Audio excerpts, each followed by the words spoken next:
Really? Uh, Even though we've seen Bank a couple of times now, I don't think you and I have casted Bank this stage. Oh, yeah. Um, Yeah, not in CL, no. yeah, and I personally wasn't around last time Bank was in the competitive pool. So this is exciting. This is exciting to see exactly how these teams want to take us to Bank. Obviously, I've seen this map a million times, and I know exactly how these teams should be playing it. But who knows? Maybe we'll see a team like IF defy expectations here and there because against a team like the Wichita Wolves, who, like you said, hammered Panic on this map, they might need to bring out some more unexpected elements if they want to win this one here. Banning Hibana first. She's the premier hard breach on Bank. Definitely makes a lot of sense that you want her gone. Thatcher as well. I mean, he's Thatcher. Whatever. Bank is no exception to the Thatcher ban rule. Valkyrie, Bank, very, very wide open map. Plenty of corners and hidden places for Valk cams that can watch, entire swaths of map. And then Mira, who again, she's been a staple on Bank forever.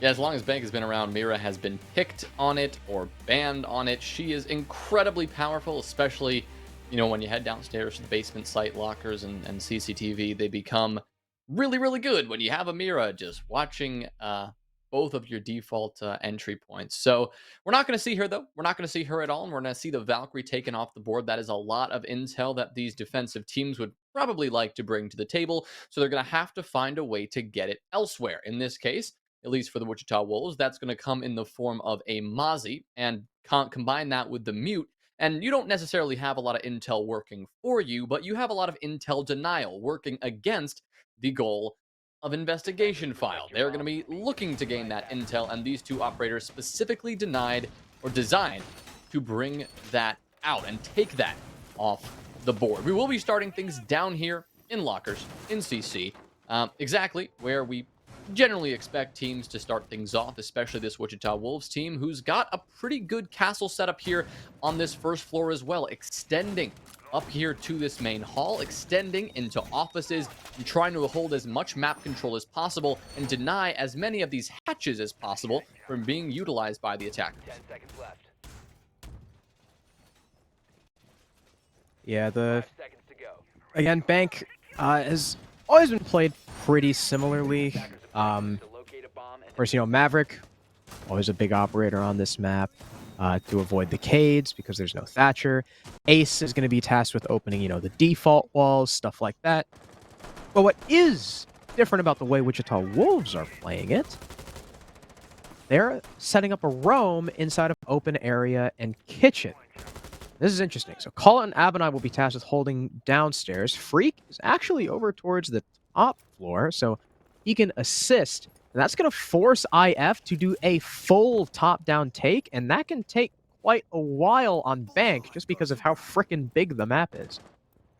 Yeah, not necessarily because there are so many pieces of utility or defensive players spread out on the map, but like you said, it's just so big. There are so many corners to check, so much drone work to do, and you're not going to have a ton of time to do it, especially when you go to this basement site and there's so much to do actually when you get to the site itself. You've got a lot of work to do before you can even get that far. It looks like we're going to have a couple of explosives go off. Several of those are breaching charges from the attackers up above. The other one, a C4 from Mohesi, already going to be wasted. Nobody in the near vicinity of that explosion up in conference room. Now, he's going to stick around and stay here in office for the time being, waiting for this continued vertical pressure to build, hoping that this can help their time delay as much as possible. But Arrow stepping up again. The player who's been stepping up over the last few weeks continues to shine here in the opening pick of Bank. Now he's going to get some intel as well. He knows exactly where some of these open area players are, and they know exactly what they have to do to take them out. Freak still sitting in this position despite being spotted out, using a C4 to help delay a bit of time, and a great shot from him to allow him to sneak away at the last second. So it ends up being a one-for-one trade, though I would argue losing a Mute and wasting 2 minutes A lot better than losing your Iana, especially on a site like this, where you still have more clearing to do, lest we forget there's a Rooney Gates on the hatches. There's still people inside of red that need to be flushed out. Abonai still has a C4 in pocket. I think those castle barricades, though, were dedicated towards the roam, so that's not something that the execute has to worry about. But they still have to drone out CC. They need to make sure server stack is clear. It's, again, Bank just has so many steps that if you get caught up in the roam clear, if you don't have enough time, things can easily go out of your hands. They're going to open up the default wall to make way for the plant that has been in the game, well, really forever. And Vivid's going to go ahead and start it. Is there going to be any denial? There is no C4, there is no smoke on the board, so there's no gas canisters, and Vivid's just going to get it down for free. I don't know if Wichita Wolves are specifically playing for the retake or what, but either way, there was absolutely nothing contesting that. Freak is going to try and make the move upstairs and rip away this hatch advantage from the Maverick of Arrow, as Callout is now on the top floor, distracting the map. Here comes the peek, but no! He mistimed it! Arrow ended up looking down. Giddy covering top square gets another. It's Abonai and Forrest now, and they're both cut down simultaneously, again, by the Maverick and Sledge, and no plant coverage at all from the defense will force them to forfeit round number 1. Yeah, starting angle down below. And he was allowed to win that fight anyway. So great play from Arrow, but great play from IF as a whole, seeing that opportunity to get that bomb down and doing so with relative ease, opening things up on Bank with a successful attack. Yeah, well done from IF. Now Wichita Wolves are immediately going to swap onto Teller's Archives. They're bringing the Echo, operator who could definitely have been useful in the previous round, but they wanted to focus more on the roam. And they've got the Thunderbird, who's not bringing C4. She's bringing impacts, even though they have the double shotgun. That's a little bit weird. They do have the Thunderbird, which can, of course, make those anchor positions have a little bit more longevity thanks to those heals, especially, too, if a roamer is able to, dish out some damage, get a kill, eat some damage in return, and then head back to site, that damage can be just negated. And there's no longer any punishment. They've also got an upstairs hold, of course, because when holding Tellers, you usually have to have at least a couple people placed upstairs. And they've got a Curious Shield. It's right outside the janitor door, facing top square. And if I'm not mistaken... Oh, no, I forgot. There's no angle down there from Skylight anymore. Yeah. So that actually works now. Yeah, the subtle changes that you mentioned before the map, they do come into effect here and there. One of them, of course, the Skylight. And again, when we're on the basement site, all of those annoying bars have been removed. Now it's just, a regular, window or regular angle. Oh my, speaking of angles, okay. that is a great shot from Forrest onto Giddy. That is a great way to open things up. And yeah, you can see Forrest definitely happy with himself after a fantastic shot to start. But the changes to Bank here, we're going to see them come into play in that square position in a bit. Right now, IF just looking to get in the building and trying to figure out what kind of hold they're dealing with. Arrow coming over here from ATMs from the main lobby area, spotting out a couple of players sitting upstairs, sitting tucked by Banana here, and it looks like it's Inrio to actually get a trade from that opening pick. That's actually going to be Freak to fall, the player who was spotted out on that drone and dealt with accordingly. And he was the man kind of furthest forward over towards square. We're also going to have Subarctic attempt to open Janitor, forcing Abonai back, but no! The rotate opened up by his own team ends up being his undoing because the rotate is right next to the hatch, his only method of escape, still being able to be watched by the window. Mo is going to get aggressive on the Echo, though, and simply wide swing lobby, so he'll find yet another equalizer. Neither of these teams can pull away with the man advantage quite yet. Okay. Forrest is just going to walk into the window and die. What was a pretty even game is now a one-man advantage here for IF. They've got 50 seconds left still to try and set up for this execute. Now, Mo has info on Inrio above, but Inrio's going to avoid the shots thanks to being behind a plant. Nade goes down, really clear anything. And Callout is still an open area, but look at the direction that IF are pushing through. They're taking square control, and they're starting to move down towards the lobby side of things. So if Callout doesn't move soon, he could potentially just not have any effect on this round at all, and he's going to have to move, as now his only site player is dead, trying to challenge into the floor holes. Callout now stuck in a 1 versus 3. His rotate being watched like a hawk by Inrio. They've even got a ping on it. They know exactly where he's coming from, and that is one of the easiest kills of Inrio's life. IF take a dominant round number 2.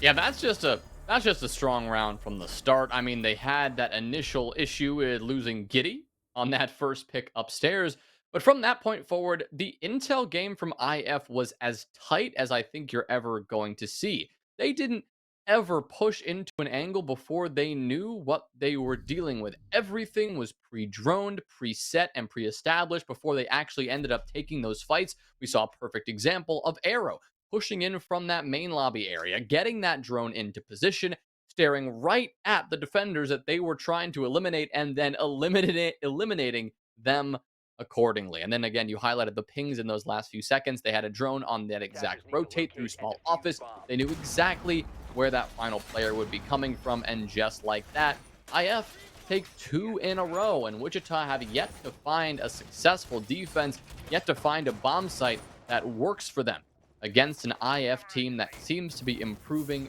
every single week. Every single player heating up week after week, and today is no exception, it seems, as both Arrow and Inrio have found the scoreboard 3 times in just 2 rounds. Vivid even has a plant, and he hasn't even seen anyone yet. Vivid has not seen a single soul. Wichita Wolves will continue on the carousel of sites, trying to figure out what the hell is going to work, because their 2 primaries were, well, quite frankly, they weren't great. And now they're going to try CEO. Window Repel Simulator. That's kind of been my issue with Bank. Most of these sites you take, like, the same way. Not really a whole lot of variation. So unless IF decide to pull out, like, some weird lobby up main stairs execute, this is probably going to be a stock and window play. Yeah, I mean, on a map like Bank, map like Consulate, these maps that have been around for such a long time, even though they have been slightly reworked here or there, or slight changes have been made, you sit on a window. And if the window is on the site itself, you have so much power from that position. Power that on other maps generally takes 2.5 minutes to establish to get such powerful positions as that. Of course, there's an inherent risk to being on a window, especially the upside down rappel. You maybe can't check the angles directly below you. You're vulnerable to a run out. You're vulnerable to a peek from main lobby, but at this level, these teams are always going to be covering that. They're always going to have a drone in main lobby. They're always going to have a player making sure no defender can rotate at the last minute or jump out a window or catch them by surprise. And right now, Wichita Wolves, they don't seem eager in going for any surprise plays. They're simply sitting upstairs, staffing this top floor and waiting for IF to make the first move. But with 90 seconds gone, nobody has really done much of anything. IF has begun pressuring stock with really no success to speak of there. We can see the pressure here in main lobby with no success to speak of either. Arrow will begin trying to maybe get some pressure from there. We saw the Flores drone, that Rotero drone, working its way up those main steps, but no players, no defensive players sitting in that area either. Right now, it's going to come down to this quick push from Vivid, though. He's just going to jump right in, and where is this defense? Well, more like where is the cover from the attack? They never cleared Janitor. The Force is able to get an easy kill through the rotate, and the wall is open. Inrio not paying any attention to it. Forrest does get a little bit aggressive, pushing out Janitor, and will get cut down by a window player. But you still got Abinai on the square stairs. Giddy finishes off the down with the nade. And should anyone try and repel in, Abinai will be more than ready to catch them. But Arrow is now going to hunt for this roamer with 30 seconds left, and no case control because it's been dropped in the site behind the overturned bookcase. Arrow is looking like he's just going to push in alone. Giddy will find an equalizer onto Mo, so, you know, the round's not over just yet. But as Arrow starts to move through, he seemingly forgets about Abinai, who finally makes his move. It's now Sub and Giddy inside the site itself, trying to go for this plant, but they're trying to find the players off-site first. There goes Callout, Subarctic is finally going to try and stick it, but in comes the shots from Abinai. He's going to go over and peek Banana just as the alibi comes through. Freak gets one, Abinai the second. A perfect play in tandem between the last two defenders, and Wichita Wolves finally take their first point. Well, I don't know about a perfect play. It definitely could have gotten a little bit messy in those closing seconds, but once you hit 0-0, generally the defense is going to win that out every single time, and that they did, playing together, working off their teammate, and getting those final 2 kills to secure their first defensive round here on Bank, and doing so really off of a bizarre play from Investigation File. Vivid, you said he got a plant in those first 2 rounds, and looks like he really wanted another one. Decided to just open up that breach, go for the full sprint, and got to admit, it seemed like they got a little bit overconfident in the site control that they had. They had not cleared out Janitor, a very important position to clear out if you want to go for that default plant behind the bookcase, behind the desk, wherever it may be. That Janitor wall is always completely soft. There's going to be abundant soft destruction already put in that wall, and they're going to know exactly where that bomb is going down, and that's exactly how we saw Wichita Wolves answer to that, we'll call it a rush play. From Vivid, no coverage from the windows, no coverage from Square, no coverage from Stock or Janitor itself, and that was a very easy denial. And Wichita Wolves maintained that advantage for the rest of the round, even though IF did their best to claw it back. They couldn't quite claw it back enough.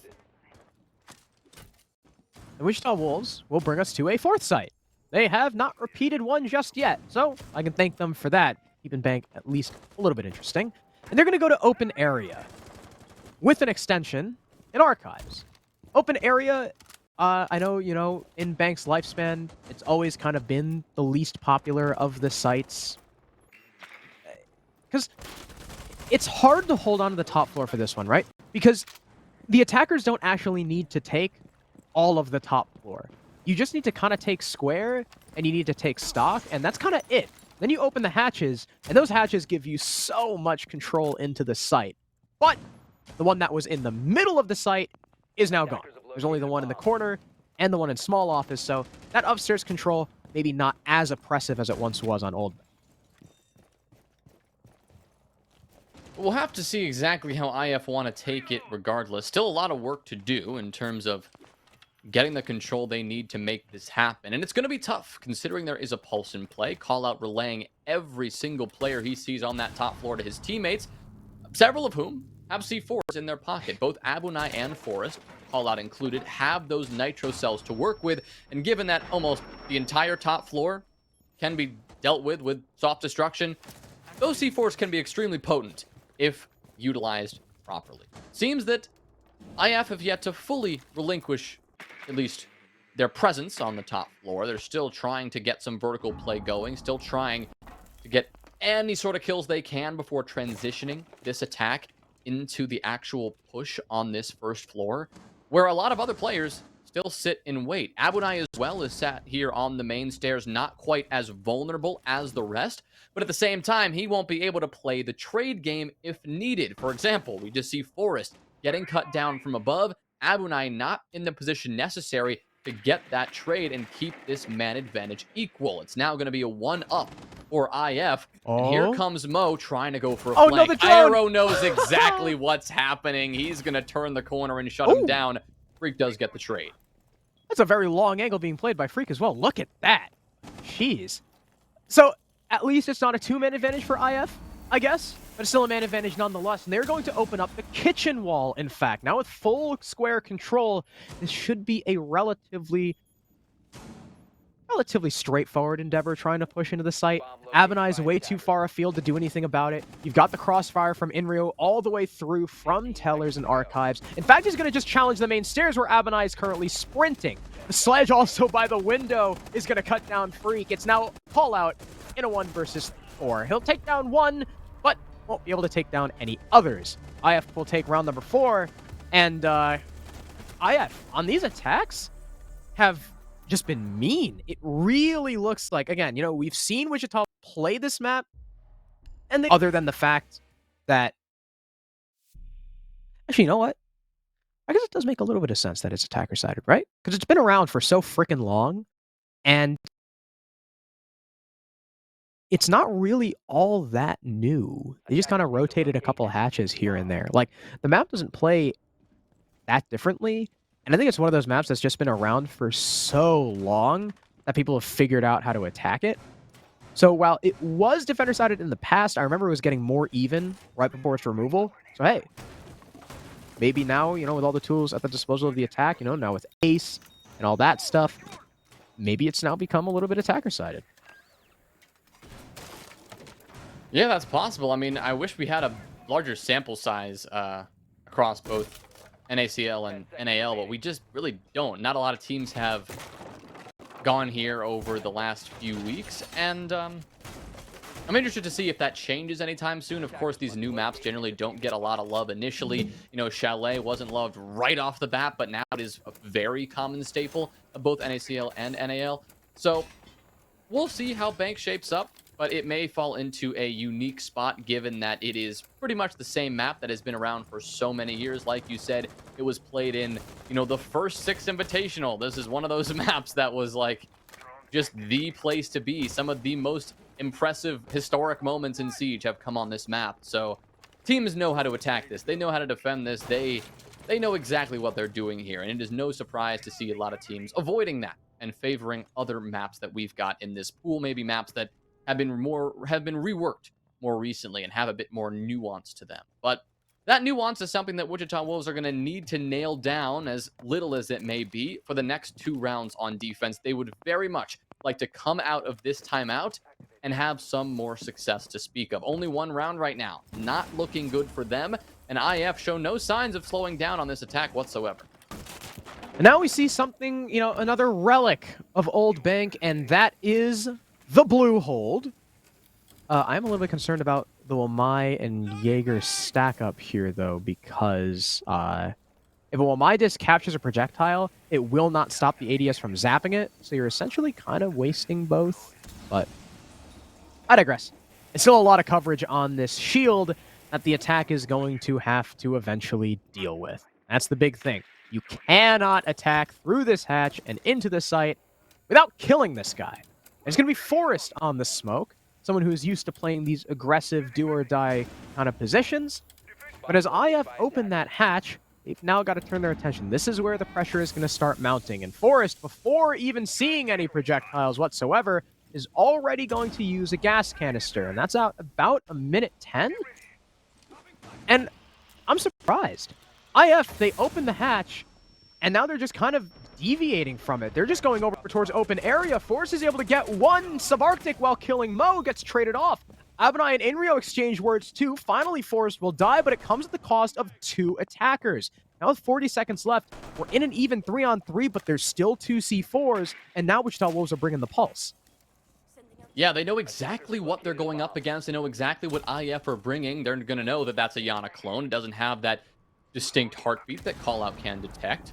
So Freak can sit back and wait, but a perfect nade from Giddy's going to open things up. Inrio's going to creep on in the meantime, but a C4 comes lobbed overhead, hits Inrio in the dome and blows him sky high. Arrow responds, but now it is a 1v1, and 15 seconds are all this Maverick has to work with. He's got to find this player. He's going to hunt for this frag. He'll line up the headshot, but Callout is quicker on the trigger. A great way for Wichita Wolves to finish that one out, but man, it was close. Wow.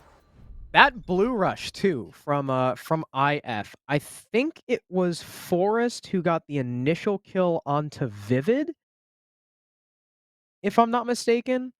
And that's what happens when you try and go for a hatch play without clearing the smoke. Forrest is able to get, I believe, 2 before he and the Wamai died.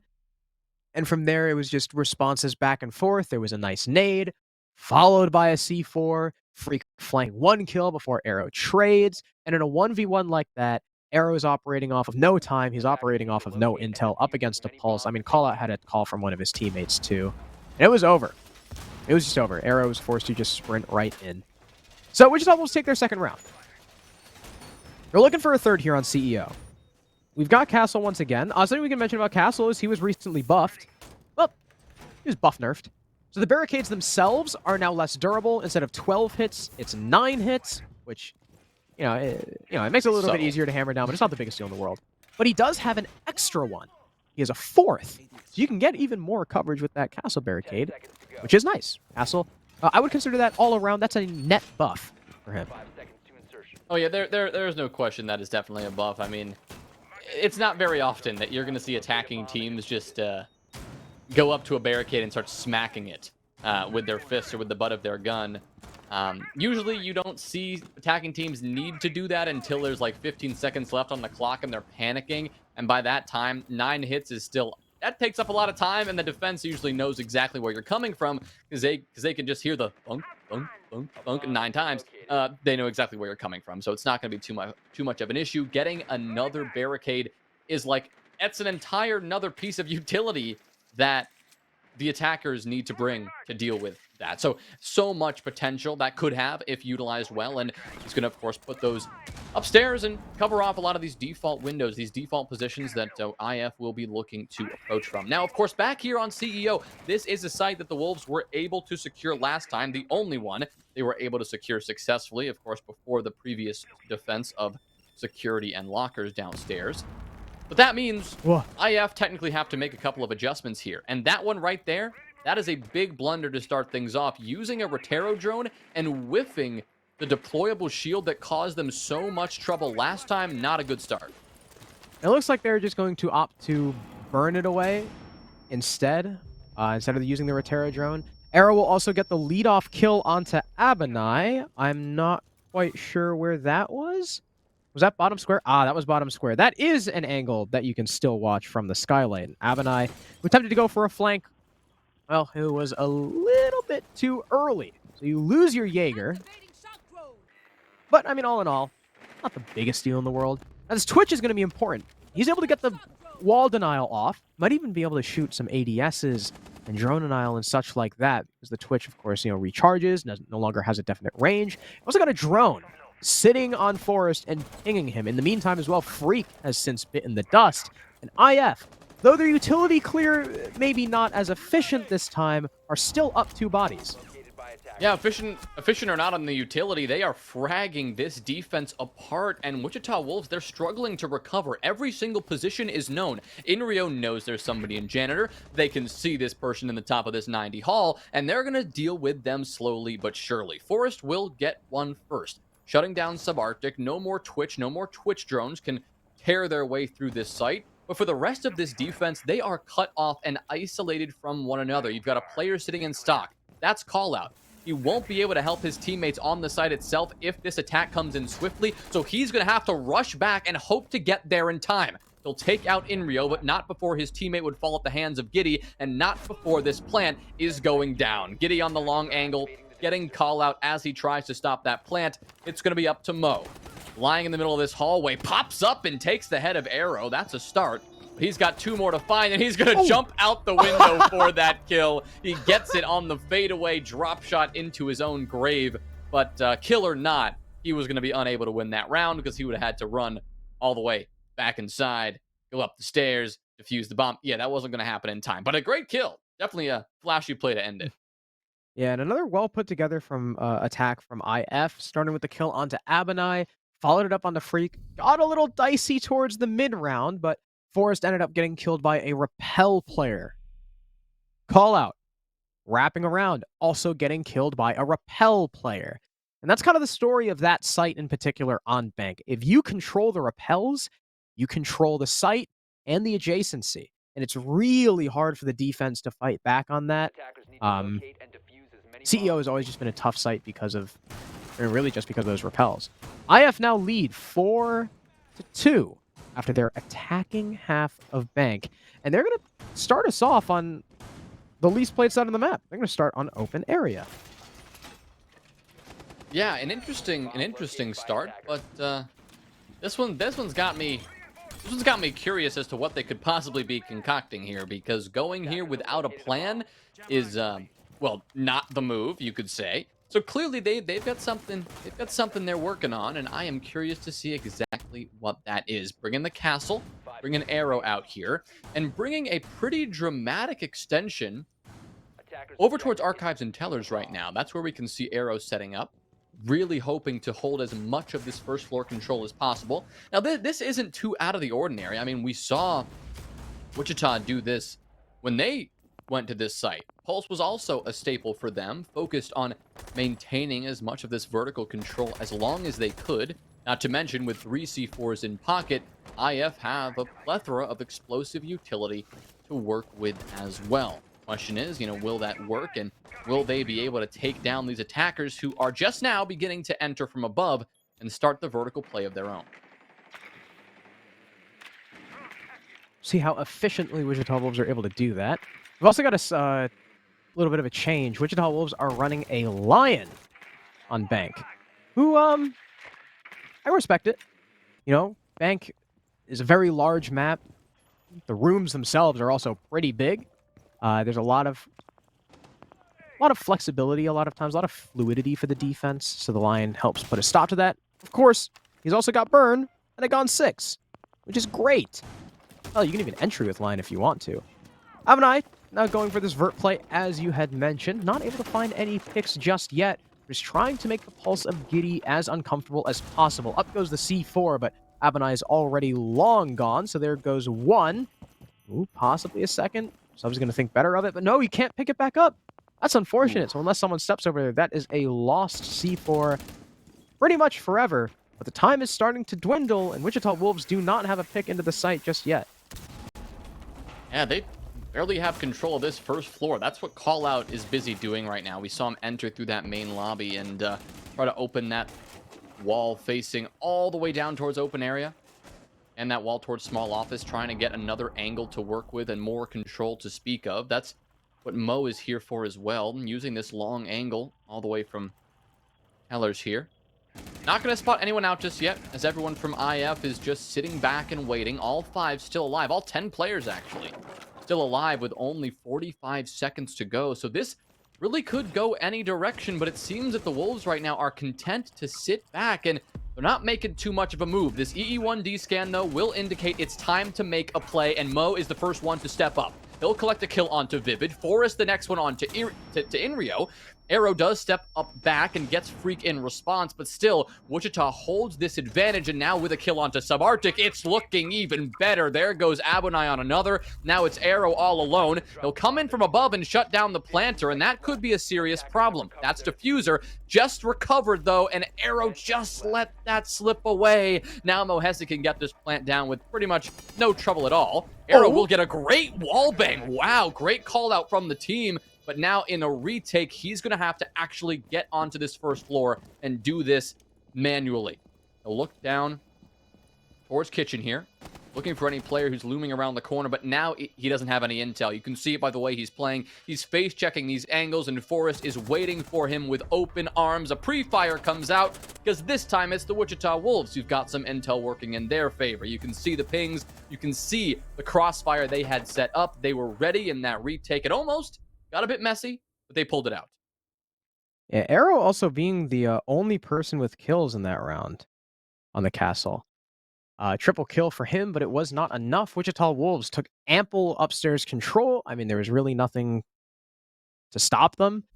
And from there, they flush out the extension over towards Tellers. They set up in Tellers, and they move perfectly off the Lion scan. Well done. Using the EE1D to their advantage, having all that info in sight, locking the defenders in place, allowing for easy kills as they push in as a unit. And sure, things got a little bit dicey. They didn't know Arrow was up top, and he got a kill on the first planter, but it was very quickly recovered. So well done by, I think it was Mo, who was able to go ahead and pick that up and reconfirm the plant. And I wonder if that's just going to show signs of an attacker-sided bank. Yeah, it could be. I mean, these teams really seem to know how these attacks should go. At least based on that first one from the Wichita Wolves, it seems that they do understand it just as well as IF was able to understand their own attacks just a few rounds ago. So, still not quite entirely sure how this one's going to shake up, but it does seem, Harrison, that your guess is pretty spot on for now.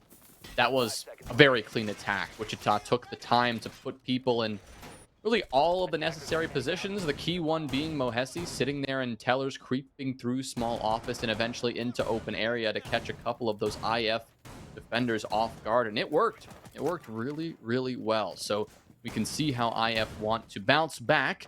And we're seeing their own version of the Wichita Wolves setup we saw on this top floor as well. A deployable shield out there facing square, staffed by a Wamai and surrounded by ADSs and Wamai magnets. So another challenge for the Wichita Wolves to deal with.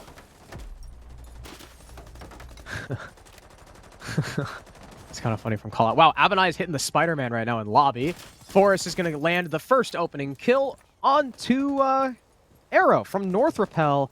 Not only is that Arrow, who has been consistent throughout the entire season, let alone just this map, but he is also Echo. And while those Yokai drones are still out, you can no longer move them. You can no longer use the stuns, and a big part of your plant denial is now gone.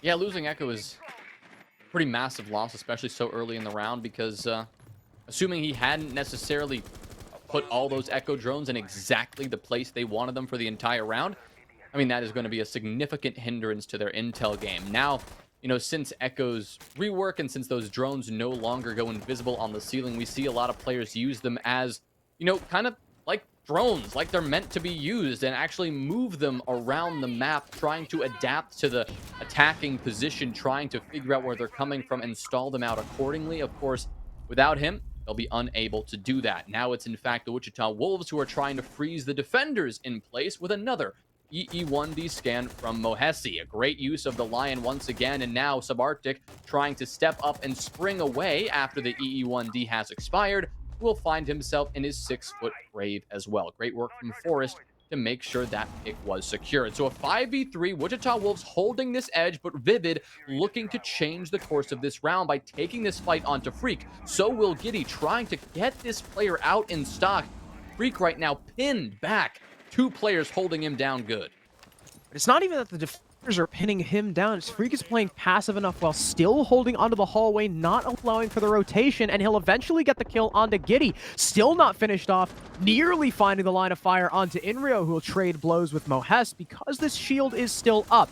In comes the shotgun towards Janitor, but it's not successful. It only downs Mo, and Abinai is there for the coverage. Inrio now just 1 HP. The plant is down. It's a 1v5 situation, and Freak will get his third, a flawless round for Wichita, as the score is now tied. Well, here it is, Wichita. There's 2 attacking rounds in a row, and that one was as dominant as they can. Pretty typical sight. But the first round, after all, they did try one of those more unexpected sights, especially for your primary. Going open in kitchen to kick things off is weird.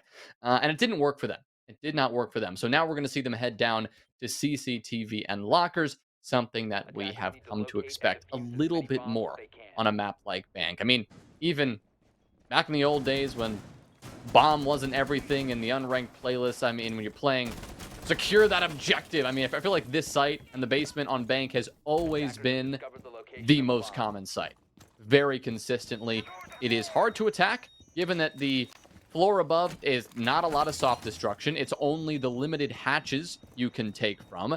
And the other typical angle of approach, approaching from server and coming from, you know, dirt and taking blue stairs, taking square and using that hatch to your advantage, that's not easy to do because defensive teams have gotten very creative with their setups on the top of blue stairs. Often we will see a deployable shield there with several ADSs to support that position. But that is not what we're seeing from IF right now at all. We are seeing a unique lineup here, a very roam-heavy lineup. The combination of Inrio on the Vigil, Subarctic on the Mozzie, Arrow on the Aruni. We've got a defensive lineup that is very capable at going for an extended roam. Yeah, this is pretty old style too. Of course, you know, this is when Mute Mozzie meta was kind of like, you know, in full force. SI 2020, people would consistently roam with Mute Mozzie Vigil or a combination of just the two, supported by the castle as well to establish that first floor presence. But Callout is going to simply just walk in, and he's got cover because there's way too many people off site. They can't do anything about it. And EE1D goes off, and that is a free 5v5 plant. I've never seen anything like it. IF just had no idea. They had nothing to stop them. Too many people were off site. In comes the Aruni, but Abinai is just holding the crossfire shallow. In comes Inrio. He's able to get one, looking for the second. Impact out, but still dies as he downs Freak, but Arrow is on the floor as well. This is an effective 3 versus 3. Mo is still upstairs. You can see two defenders looking like they're starting to charge him, but they actually drop the hatch, not contesting the Lion. Subarctic, though, he's going to go all the way to the top floor, but there's barely any time left. Only 10 seconds. Giddy's downstairs. Arrow, he's since been recovered, but he'll be finished off by Forrest, and there's just no time. 4 seconds remaining. What a play from Wichita Wolves. What an adjustment as they get the freest plant I have seen in my life. That, I gotta say, is an understatement. That is such an easy plant for them. There was nobody there to stop it, and another situation where you gotta wonder, what were IF doing coming off that timeout? You're telling me they decided to just ignore the site the entire time? Put not a single player even close, even in earshot of the plant? Nobody moved when the plant went down. It was only after their HUD flashed with, oh my god, the diffuser's been planted, did they spring into action and try to retake the site. And all the shenanigans we saw take place in Garage, I'd argue IF won those engagements eventually. None of that mattered because the diffuser was planted in CCTV on the other side of the basement, covered by 3 more attackers. And there was nothing IF could do. That was so well played from the Wichita Wolves. I don't know who called that, but it was perfect. It was perfect. They saw an opening. They took advantage. They had everyone in the exact right places during that retake, and there was nothing IF could do. You saw them just kind of taking gunfights and just charging people at a certain point because they knew that it would take a miracle, more than a miracle, for them to pull off that round. Yeah, that was Attackers must locate and defuse a bomb. what play? So, Wichita Wolves, who were down 4-2 at the half, now lead. And match has certainly turned on its head. IF will swap the bomb sites once again back to their original primary of open area. Of course, Wichita Wolves will start with the upstairs clear, making sure that there's no one playing any vertical, trying to take stock control most importantly, and no, there is no one upstairs to contest this. So Wichita Wolves are going to have a pretty easy time establishing that vertical dominance, and then later flushing Giddy out, of course, and if need be, setting up for that same horizontal Lion push. The worry here for me is if IF are over-adjusting to the mistake they made in the last round, right? The mistake clearly was leaving the site too exposed. Now the worry is, nobody upstairs, no one to delay time on that top floor. Maybe that's not enough in the way of a roam. But this first floor, after all, this is a huge map, and there's so much map control to maintain on that first floor that you may not need to contest the top floor, given that how risky it can be. So I see the decision making here from IF. We'll have to see if those adjustments actually pay off or not, because already within just over 60 seconds, Wichita are already beginning this vertical play, trying to lock off those hatches, prevent any sort of rotation from IF going later in this round. Mohes has secured control of lobby already, actually using that Gon 6 to open up this door into Tellers and actually peer into the site, peer into this extension, looking for any players still lingering towards this archive side.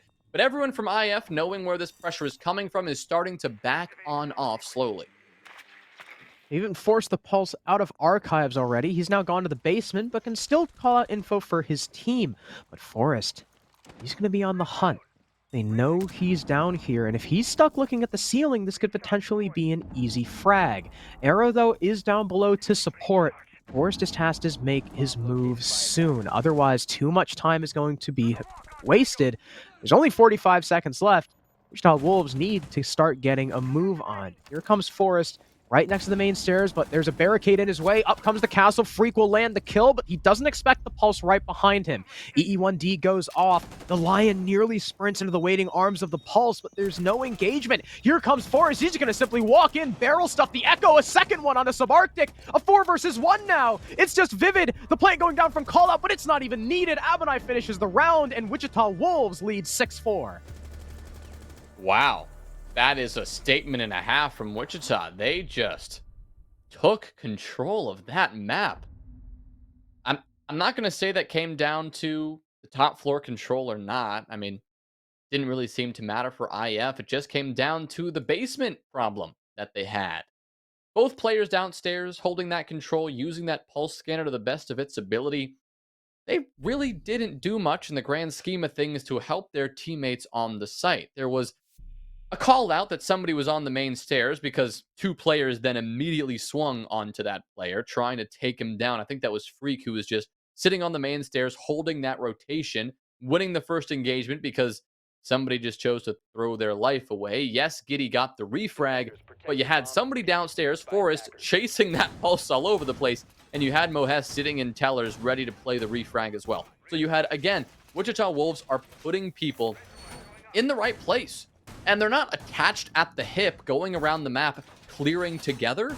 But these players have the confidence to clear independently, and they're taking control really successfully. And if one player gets caught slacking and IF punish them, somebody is right behind to play the trade. This isn't anything, revolutionary. We're not seeing any sort of crazy, exciting bank right now. But what we're seeing is Wichita Wolves outplaying IF on the fundamentals of their attack. And it seems this attacker-sided bank is really happening. I mean, it was 4-2 for IF to start things off, and Wichita Wolves have already secured 4 rounds in a row on the attacking side. Apparently, 2 rounds on defense was enough to find a victory here. They only need 1 more round. It's been dominance from Wichita Wolves ever since the half switch, especially with how shaky they started off. And they're going to start with lobby once again. Unfortunately for Callout, his ace charge is muted. And, well, Wichita Wolves doesn't really have much to deal with it. Never mind. How did they just destroy that? Oh! Wow. That was a nice little spot for the shock drone. Did you see that? It was like... It was like on top of one of the hanging lights. Oh, that's awesome. I'm pretty sure it was either... Now they can jump, which is great. I think it was like on the hanging light. And it was able to see all the way behind that wall to shoot the jammer. And now Inrio's stuck there. Huh. Callout just sitting here ready to catch out Inrio if he tries to rotate away. The question is, how long are Wichita going to try to hold this angle? Because all Inrio has to do technically is just sit here and wait, and just being there can waste enough time, theoretically. With Wichita Wolves knowing his position are now going to do everything in their power to force him out. I expect to see a nade from Abonai close, and here it is. Inrio shouldn't be exposed to that nade. In fact, not at all, because Abonai missed the nade entirely. So the hatch still closed, finally opened up, but now he doesn't have a second nade to force Inrio out. So a bit of a misfire there, and this is costing Wichita Wolves a lot of time. Inrio doesn't have to move, and he is wasting more time than a roam ever could. So Abonai is going to have to do this the manual way. He's going to have to step up and hold this with his gun. He's going to have to take this fight himself, because right now, this is taking every single Wichita Wolves attacker to force him out, and Arrow is in the perfect place to punish them. They're going to drop Diffuser. They're going to claim that opening pick, and yes, Freak gets one, but Giddy and Inrio slap right back. It's just Forrest and Callout left alone. We've also got, I believe that's Giddy down below. Callout is now also hitting the Spider-Man in lobby. Forrest is stuck on North Rappel alone, and it's going to be pretty damn near impossible for them to recover the case, especially with only 30 seconds left. Although it looks like Callout might try.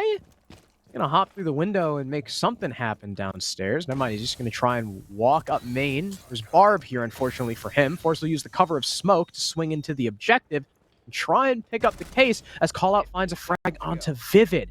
They still got to worry about Inrio and Elevator. He's still here running rampant. He gets the first and the second. It's a 3K for the Jaeger, even though it was impossible for him to move, and they knew exactly where he was. He still finds 3 kills and keeps IF in the game. That is unfortunate, to say the least. One of the more blatant mistakes from the Wichita Wolves we've seen tonight. Man, I mean, there really isn't much you can say other than that is just the old classic blunder. Abonai, had he not missed that first nade, honestly, Inrio was dead 20 minutes ago, because that hatch would have been opened, the second nade would have forced Inrio to move, and Callout was watching that angle for 3 hours, so he would definitely have killed Inrio had he stepped out of the elevator. But because that position took so long to clear, and so much utility and so much manpower, and Wichita Wolves became so incredibly tunnel visioned. At some point, they're probably just so frustrated that they couldn't kill this guy. They're like, oh my god, we've got him trapped. Can we just kill him, please? What that did is it freed up IF to move around. It freed up Arrow, who was on the Echo at the time, to just step right up into front office and then be a force that Wichita Wolves just weren't expecting. Great way for IF to take advantage of kind of a silly mistake from Wichita, but sometimes it comes down to those silly mistakes. And this is something I know I say quite a bit, but sometimes you really just love that in Siege, one piece of utility, and in this case, literally one frag grenade, turned a round that could have easily been a Wichita round into a complete disaster. Yeah, it's all about the little things sometimes. What makes this game? IF, we're gonna go back downstairs, but this time, no heavy roam. They've got all 5 men on site, if I'm not mistaken, at least 4. There was someone upstairs before, it was the Chonka, but he will go back to site. Arrow takes his place, but basically my point being, the site now has anchors on it, basically, as well as a blue hold. So Wichita Wolves, we're not going to get a free plant 5v5 this time. We're going to have to see how they actually clear in, what their proper execute is, and wow, Arrow is going to die there. I thought he was going to get that kill because Mo was like mid-sprint, but I guess Mo is just better. Yeah, that's a great way for Wichita Wolves to start this round, opening things up with none of the same shenanigans of the previous round. Seeing a player to kill and killing them quickly, within 60 seconds instead of not at all. So, a great way to begin. Still 4 players to find, still a lot of work to do. This Forest still electrified, but that's not going to stop Forest from working his breaching torch and getting that one done. Freak will cover this top of the blue stairs in the meantime because they know that somebody is playing close and is a very clear and present danger to this attack. Call out as well. Looking down below, seeing that player who is actively challenging on that hatch. Subarctic is that very player, but Forest for now will remain safe, tucked behind it, and Subarctic will not be able to catch him off guard. He'll now tuck behind the server rack. Inrio still refusing to rotate away, and now really, he's not going to be able to rotate away as long as Wichita Wolves are doing their job and staffing that hatch. Instead, he is going to spend the rest of the time that he can by using these toxic smokes and delaying out this clock. The second one might have been shot out there, so won't be able to delay any more time, and Subarctic, who tried to support his teammate, will actually get caught out and fragged. Abonai now going to drop down, going for the pinch onto this smoke, and it's not going to work because a Mossberg greets him in the face. Freak will get a double kill, however, finally shutting down Inrio. It's Vivid and Giddy to hold off the rest of this push. The Echo and the Tachanka, 2 out of 3 denial operators the defense were bringing, so sure, they're going to be able to delay a lot of time. Vivid still has all 13 of those Surya charges. Sorry, not Surya, Shumika charges. Surya is Aruni. And Giddy might still have his drones up. You can see the fires are just coming out consistently to stop the default plant. Call out, I don't know why he's not breaching the wall, but he's just simply opting not to. He will prone into the objective instead as a Lion Call goes out, freezing the defenders in place and allowing Forrest to drop the hatch. He'll get one before getting refragged, but Giddy is forced into the reload, eating a ton of damage as he does so. Gets a nice one on the Freak, but can't find Mo. And Wichita Wolves finally take round number 12, a 7-5 win. It was close, they were shaky at the start, but a 5-1 attacking half on Bank helps them secure first place in Group B. Yeah, that is a statement to make on the attacking side for sure. Bank turning out to be quite an attacker-sided map right now. Very attacker-sided tonight. 4-2 the first half, 5-1 the next. And that is how Wichita will propel themselves over their opponents and secure, like